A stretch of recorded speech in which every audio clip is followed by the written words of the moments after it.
بسم الرحمن السلام علیکم ڈیئر اسٹوڈنٹ. آج ہم 11th کلاس اسلام میں اپنے بک چیپٹر 2 ہے ہمارے پاس رسالت محمدی صلی اللہ علیہ وآلہ وسلم کی خصوصیات. یہ لیسن آج ہم کریں گے. تو سب سے پہلے ہم آتے ہیں اپنی ایکسرسائز پہ. ایکسرسائز میں سب سے پہلا کوشچن ہمارے پاس ایم سی کیوز کا ہے. فرسٹ ایم سی کیوز ہے رسالت کا لغوی معنی ہے. رسالت کا لغوی معنی پیغام پہنچانا ہے. انبیاء کرام علیہ السلام کی طرف بھیجے جانے والے اللہ تعالیٰ کے کلام کو کہتے ہیں. اللہ تعالیٰ کا جو کلام انبیاء کرام کی طرف بھیجا جاتا ہے اسے وحی کہتے ہیں.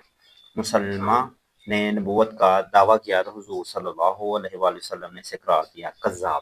کذاب کا مطلب ہے جھوٹا. نبی کریم صلی اللہ علیہ وآلہ وسلم کے بعد قیامت تک کوئی نبی نہیں آئے گا. اس عقیدے کو عقیدہ ختم نبوت کہتے ہیں. جنگ یمامہ میں صحابہ کرام رضوان اللہ اجمعین نے کثیر تعداد میں جام شہادت نوش کر کے دفاع کیا عقیدہ ختم نبوت کا. ایم سی کیو اس کے بعد ہمارے پاس شارٹ کوشچنز ہیں. تو فرسٹ شارٹ کوشچن ہے ہمارے پاس وحی کا معنی مفہوم بیان کریں. تو ہمیں اس لیسن کے سٹارٹ پہ آنا پڑے گا پیج نمبر 20 پہ. پیج نمبر 20 پہ ہم آ چکے ہیں. تو آپ دیکھ سکتے ہیں, یہ دیکھیں. تو یہاں سے لے کے آپ نے یہاں تک کرنا ہے.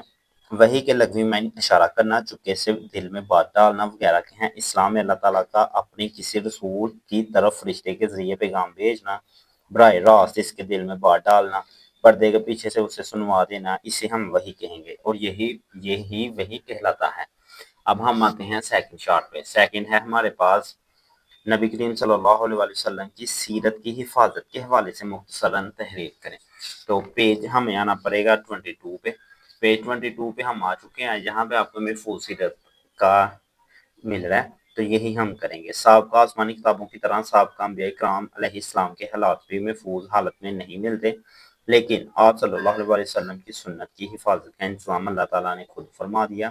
آپ صلی اللہ علیہ وسلم کے ارشادات حالات زندگی محفوظ حالت میں موجود ہیں, جن سے قیامت تک آنے والے انسان رہنمائی لیتے رہیں گے. یہ ہمارے پاس سوال نمبر 2 کا آنسر ہے. اب ہم تھرڈ شارٹ پہ آتے ہیں. وحی مطلوع اور غیر مطلوع میں فرق واضح کریں. فرسٹ کوشچن میں ہم وحی کا معنی مفہوم سمجھ چکے ہیں.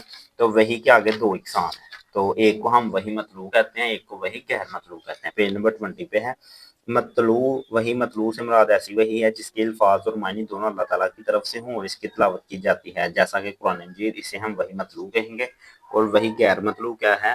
اس سے مراد ایسی وحی ہے جو رسول اللہ صلی اللہ علیہ وآلہ وسلم کے قلب مبارک پر صرف معنی مضامین کی شکل میں القاء کی گئی ہوں. آگے دیکھیں. آپ صلی اللہ علیہ وسلم نے صحابہ کرام علیہ السلام رضی اللہ تعالیٰ عنہم کے سامنے کبھی اپنے الفاظ سے, کبھی اپنے افعال سے اور کبھی دونوں طریقوں سے بیان فرمایا ہو.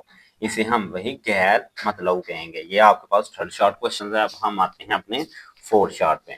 چوتھا شارٹ ہے ہمارے پاس رسالت محمدی صلی اللہ علیہ وسلم کی 2 امتیازی خصوصیات تحریر کریں. تو جہاں ہم نے کیا نا کوشچن 2, یہ دیکھیں رسالت محمدی کی خصوصیات, یہ عالمگیریت, ابدیت, آگے دیکھیں کاملیت, محفوظ کتاب, محفوظ سیرت, یہ ساری اس کی خصوصیات ہیں رسالت محمدی کی. اب آپ سیکنڈ شارٹ کوشچن میں ایک سیرت تو آلریڈی کر چکے ہیں, تو میں آپ کو یہ سجیسٹ کروں گا کہ آپ 2 سیرتیں پوچھی گئی ہیں, تو آپ 2 خصوصیات, ایک خصوصیت تو آپ کر چکے ہیں کوشچن 2 میں. اب آپ نے یہ ایک کر لینی ہے. اگر یہ کوشچن آتا ہے یہ بھی کرنی ہے اور یہ بھی کرنا ہے, یا کوئی سی 2 آپ یہ کاملیت کر لیں, عالمگیریت یا ابدیت. میں نے یہ نشان لگایا تو میں یہی آپ کو ریڈنگ کروا دیتا ہوں. سابقہ انبیاء کرام علیہ السلام پر نازل ہونے والی کتب یا تو بالکل ناپید ہو چکی ہیں, یا پھر ان میں اس حد تک رد و بدل ہو چکا ہے کہ صحیح کو غلط سے الگ کرنا ممکن نہیں رہا. اس کے برعکس حضور صلی اللہ علیہ وسلم پر نازل ہونے والی کتاب آج بھی اپنی اصلی حالت میں محفوظ ہے. اس کتاب کی حفاظت کا ذمہ اللہ تعالیٰ نے خود اٹھایا ہے. ارشاد باری تعالیٰ ہے, بے شک ہم نے اس کتاب کو نازل فرمایا, اس ذکر یعنی اس قرآن کو نازل فرمایا, اور بے شک ہم ہی اس کی حفاظت کرنے والے ہیں. اب ہم آتے ہیں اپنے لاسٹ کوشچنز پہ, جو کہ 5واں ہے. نبی کریم صلی اللہ علیہ وسلم کو کوئی سے 4 معجزات تحریر کرنے ہیں. تو یہ دیکھیں یہاں پہ معجزات کا ہمیں مل رہا ہے ہیڈنگ. اللہ تعالیٰ نے نبی کریم صلی اللہ علیہ وسلم کو نبوت کے ثبوت کے طور پر بہت سے معجزات عطا فرمائے. اب ہم ان میں سے کچھ دیکھتے ہیں. میں نے ویسے آپ کو یہ سارے نشان لگا دیا, آپ نے کوئی سے 4 کرنے ہیں. بے شمار معجزات کا ذکر ہے. سب سے پہلے واقعہ اسراء ہے, واقعہ اسراء و معراج. اب ڈیئر اسٹوڈنٹ, واقعہ معراج بھی ہمارے پاس ایک معجزہ ہی ہے, جس میں اطہر سے خوشبو آنا. نبی صلی اللہ علیہ وسلم کے جسم اطہر سے, اطہر کا مطلب ہے پسینہ جو ہے,